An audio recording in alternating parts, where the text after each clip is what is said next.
Welcome to Craving the Heat, where desire takes the lead and every story leaves you wanting more. Don't forget to like, subscribe, and share your thoughts in the comments and keep up with our latest naughty stories. I had always prided myself on being a perceptive person, someone who could read the signs of life like a well-worn book. Yet, little did I know the pages of my own life were about to reveal a chapter I had never expected. It all began with a simple act of kindness from my neighbor, one that spiraled into a series of events that unraveled a truth I had never seen coming. I had lived in the same suburban neighborhood for 5 years, nestled in a quiet corner with neatly trimmed lawns and houses that all looked alike. My husband, Alex, and I moved in shortly after our wedding. We were young and in love, and like many couples, we believed our lives were invincible. Our next-door neighbor, Lisa, was a single mother who had recently moved to the neighborhood. She was a warm, approachable woman with a kind smile that never seemed to fade. Her son, Jake, was around the same age as our daughter, Emma, and the two kids became fast friends. I often found myself chatting with Lisa in the yard while the children played, exchanging stories about our lives, our hopes, and our dreams. I enjoyed her company, and it felt like a natural friendship was forming. Alex, on the other hand, was always busy with work. He was a lawyer and his job demanded long hours. I knew this, of course, but it seemed that lately his hours were growing even longer. On the surface, everything seemed fine. We still shared our dinners together, talked about our days, and attended events as a family. But I began to notice small things, changes that were so subtle I could easily dismiss them. His work phone would always be on silent, and there were nights when he'd stay late at the office, only to come home exhausted with an excuse I couldn't quite understand. One evening, after a particularly long day, I was standing in the kitchen when I saw Lisa through the window, waving at me. I stepped outside to see what she needed. "Hey, I just wanted to check in and see how you're doing," Lisa said, offering me a soft smile. "I know things have been a little crazy with the kids and everything, but if you ever need a break, I'm more than happy to look after Emma for a bit." It was a sweet gesture, and honestly, I was grateful. Lately, I'd felt like I was on the edge, juggling everything on my own, and the thought of a few hours of quiet sounded like a luxury. "That would be great, Lisa. Thanks so much," I replied, not thinking much more of it at the time. The next afternoon, I dropped Emma off at Lisa's house, thanking her again for the help. I went about my day, running errands and trying to enjoy some time alone. But something was tugging at me, a nagging feeling that I couldn't quite shake. It wasn't until that evening, when I returned to pick up Emma, that everything began to change. As I approached Lisa's front door, I noticed that her blinds were slightly open, and I could see her talking to someone inside. At first, I thought it was just her usual neighborly chat with another friend, but then I saw the man. The man was standing close to her, his hand on her shoulder. It was Alex. I froze, my heart pounding in my chest. Alex was supposed to be at work, or at least that's what he had told me earlier. My mind raced as I tried to make sense of what I was seeing. I was so focused on them that I didn't hear the sound of the door opening behind me. "Mom?" Emma's voice broke through the fog in my mind, pulling me back to reality. I turned around, forcing a smile. "Hey, sweetheart, let's go inside." I grabbed Emma's hand and walked into Lisa's house, trying to ignore the sickening feeling in my stomach. Alex looked startled when he saw me, and for a split second, I saw something in his eyes. Guilt? Panic? I couldn't tell, but it was enough to make me question everything. "Hey, honey." "You're early," Alex said, his voice a little too casual. "I thought you were at work," I replied, my voice barely a whisper. "I finished early," he stammered, his eyes darting to Lisa, who was now standing awkwardly beside him. Lisa quickly stepped in, trying to smooth over the tension. "Oh, Alex was just helping me with a few things around the house. You know, stuff. With the kids." Her smile was tight, and I could tell she was uncomfortable. "I didn't think you'd mind, especially since Emma was here." I nodded, trying to mask the confusion swirling in my head. "I see. "Thanks for watching, Emma," I said. Though my words felt hollow, we left shortly after that, but the questions kept bubbling in my mind. The ride home was silent. With Emma chattering away about the fun she had at Lisa's, I could barely focus on her words. Instead, my mind was consumed by what I had just witnessed. The next few days were a blur of conflicting emotions. I wanted to confront Alex, but I didn't know what to say. I spent nights lying awake, wondering if I had just imagined things. Maybe it was nothing. Maybe Alex and Lisa were just friends, and I was overthinking it. But deep down, I knew that something wasn't right. I decided to do something I never thought I'd have to do. I began looking through Alex's things. His phone was the first place I went. I didn't feel good about it, but I couldn't ignore the growing suspicion. His messages were the first to strike me. There were countless texts between him and Lisa, late-night texts that seemed far too personal for just neighbors. I found one text that made my stomach turn, asterisk. "I can't. Wait to see you again tonight." Asterisk, my heart shattered as I realized the truth. My husband, the man I had trusted with everything, was having an affair with Lisa, the woman I called my friend. I confronted Alex that night. His reaction was a mix of guilt and anger, as if he didn't expect me to find out. He tried to justify everything, telling me it was just a mistake, that he never meant for it to happen. But his words felt empty. I had seen the texts, the secret meetings, and the lies. The truth hit me like a ton of bricks. All those long nights when he said he was working late, he had been with her. All those times he had been distant, he had been thinking of someone else. I had been blind, trusting him completely while he was deceiving me. I filed for divorce shortly after, but the damage ran deeper than just my marriage. I lost a friend in Lisa, someone I had confided in, someone I trusted. The betrayal was sharp, and it stung every time I saw her face. Alex and I tried to co-parent, but the tension between us was unbearable. The whole ordeal shook me to my core. I had always thought I was in control of my life, able to read the signs and avoid pitfalls. But in the end, it was a simple act of kindness from a neighbor, one that I had initially taken at face value, that uncovered the dark truth about my own life that it took years to heal, that I eventually found peace. And every now and then, I remember that small gesture from Lisa, one that unknowingly unraveled a dark secret I never saw coming. It was a reminder that sometimes the things we least expect have the power to change our lives forever. As the weeks passed, I found myself trying to piece together my life again, but it was hard. My heart ached for the version of my marriage I thought I had. A perfect little family with a husband who loved me.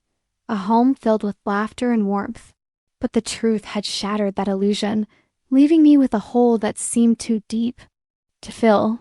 The hardest part was watching Alex try to act like nothing had changed, like he hadn't torn apart the fabric of our family.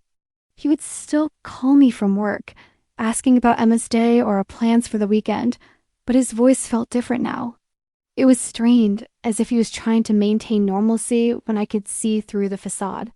There were moments when I wanted to scream at him, demand he face what he had done, but I just couldn't bring myself to do it. Instead, I retreated into myself, holding my feelings in, trying to process everything at my own pace. I remember one evening, after I had put Emma to bed, I found myself sitting in the living room, the silence of the house suffocating me. I picked up my phone and scrolled through my contacts, landing on Lisa's name. I don't know what I was expecting, an apology? An explanation? But all I could think about was how she'd been there, standing beside me, pretending to be my friend. While all along she was sleeping with my husband, I had spent hours in her living room, confiding in her about how stressed I felt, how much I wished Alex would pay more attention to me.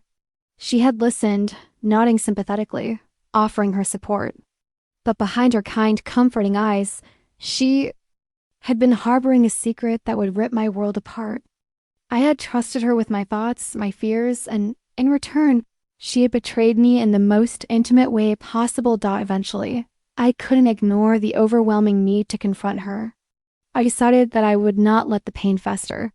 It was time for the truth, the entire truth, to come out. The confrontation happened 2 weeks after I found out about the affair.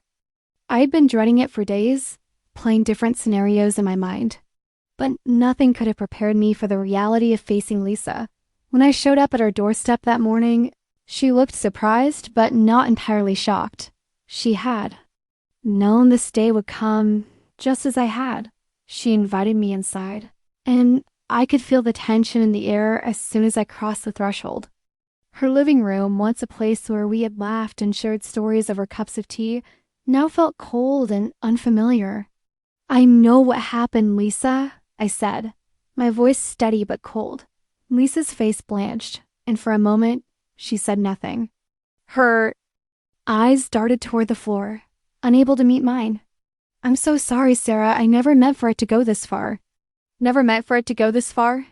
I echoed, my voice rising. "You're telling me that sleeping with my husband, lying to my face, and betraying our friendship was just a mistake?" She began to cry then, tears rolling down her cheeks.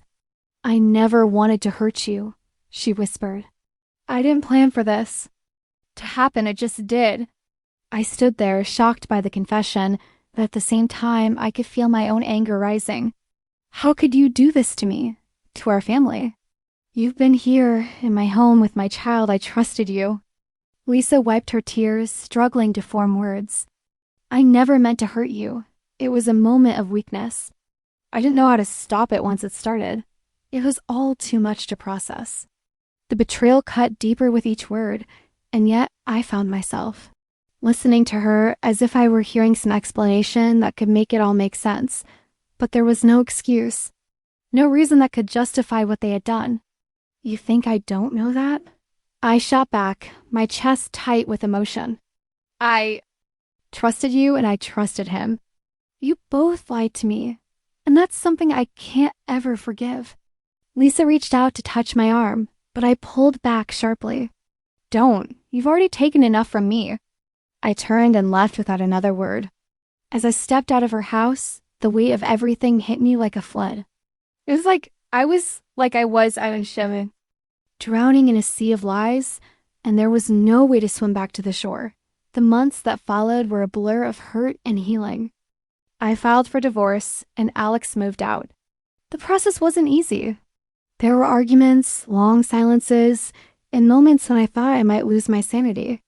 Emma, of course, was caught in the middle, and that was the hardest part of all. I had to explain to her in simple terms that Mommy and Daddy weren't going to live together anymore.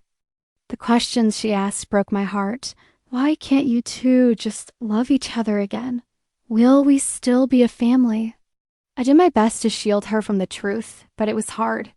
Every time I saw her sad little face, I wondered how I could ever make this right for her. She didn't deserve to carry the weight of her father's infidelity. Alex, in his own way, tried to be a father to her. But things were different now. There was no more trust, no more easy conversations. He had destroyed the bond we once shared, and there was no way to rebuild it overnight. There were moments when I would hear from Lisa again. Occasionally, she would text to check on me, but I had no interest in maintaining a friendship. The trust was gone. She had crossed a line that couldn't be undone, and I could no longer see her as the woman I once confided in. She was just another reminder of the pain Alex had caused me. I began focusing on rebuilding my life. I started therapy to help me process the trauma and learn to forgive myself for not seeing the signs sooner. Slowly, I learned to stand on my own, to trust myself again, and to find joy in my own company. It took years, but eventually I found a peace that I thought was impossible. Emma and I created a new life together, one that was filled with love, laughter, and the freedom to move forward without the shadows of the past holding us back. And as for Alex, he and Lisa eventually went their separate ways, though I never bothered to ask how or why. I had my own life to live, and their fate was no longer my concern. It was the end of a chapter, and I had learned one of the hardest lessons of all. Sometimes the ones we trust the most are the ones who can hurt us the deepest. But with time, we heal.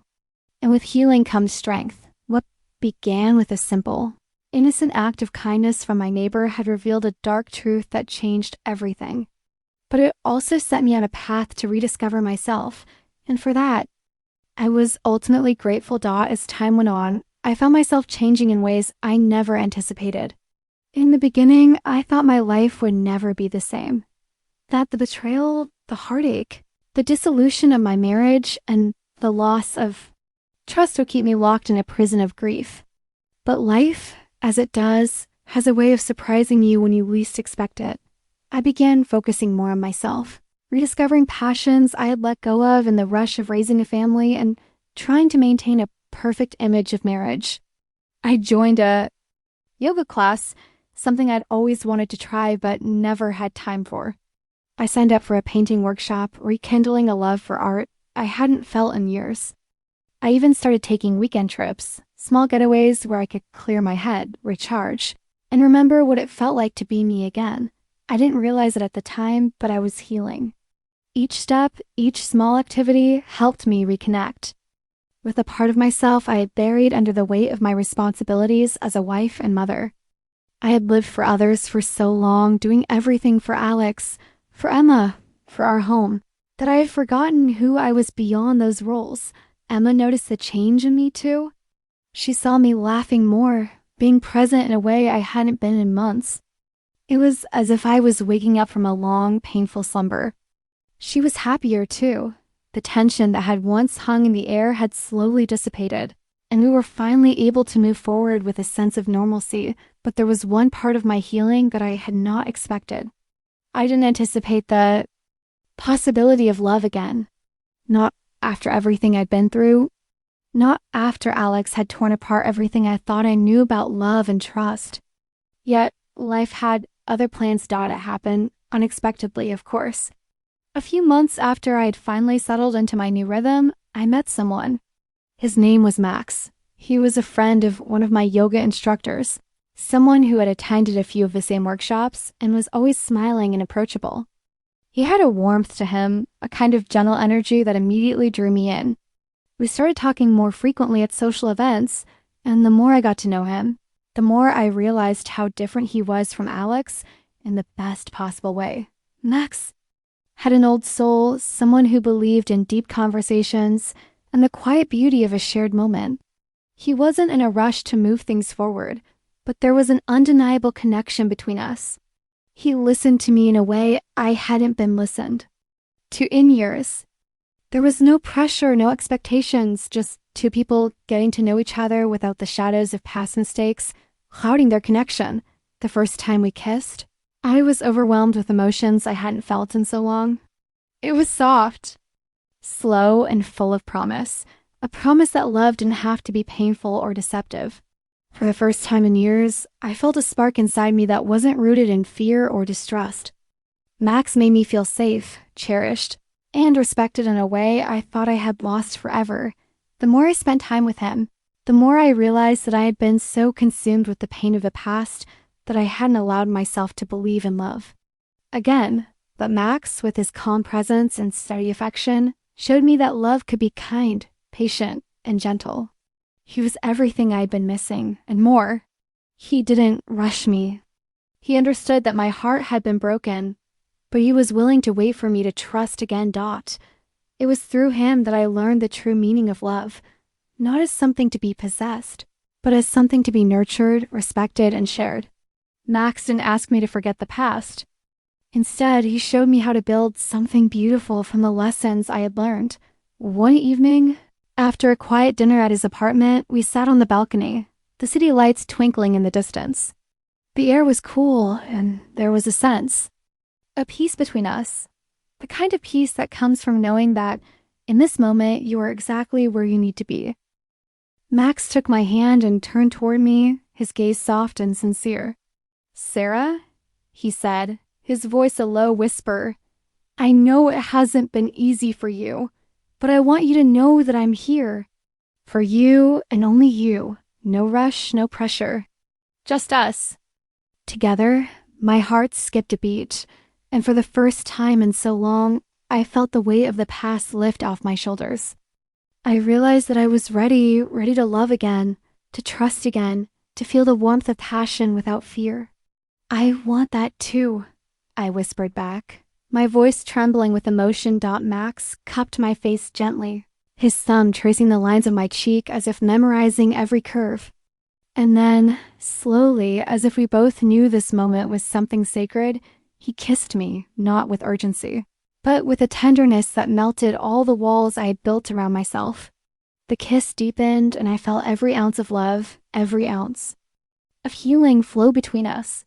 It was like a surge of life that filled every part of me, reminding me that love could be more than just a dream.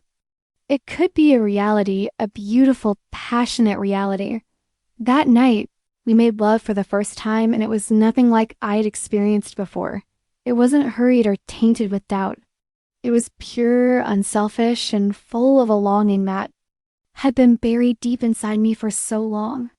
With every touch, every kiss, I could feel the weight of my past falling away, replaced by something infinitely more beautiful. The possibility of a future full of love, trust, and passion. Max didn't erase the past. He helped me move beyond it.